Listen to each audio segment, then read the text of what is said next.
So now let's see how we can utilize templates inside of Microsoft Designer. So to access our templates, over here on the top left hand side, you can see that templates is an option over here.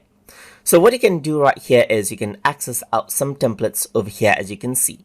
If I were to go around and click on any one of them, then what happens is that the template will be applied in the design right here.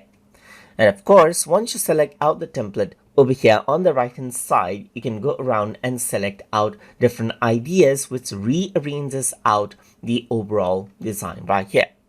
If I were to go around over here in the template section, you can also go around and search around for templates right here. For example, I can go around and type in education and press enter over here. So once I go around over here, you can see that these are the templates that pop up that are related to education. So if I were to go around over here and click on, let's say for example, this template right here, then this is what you have, as you can see, just like this. So this is what you have. You can go around and click on this, and education related templates actually pop up right here.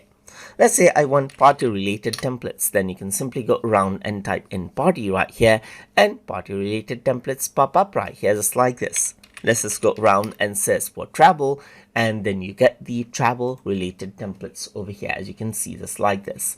And with all of the template elements, you can go around and click and drag this out right here, and replace this out right here, just like this as well, and then modify out the elements that you want to go around and change. You can go around and resize it and place the contents wherever you want as you like. So that is how you can go around and then utilize our templates inside of Microsoft Designer.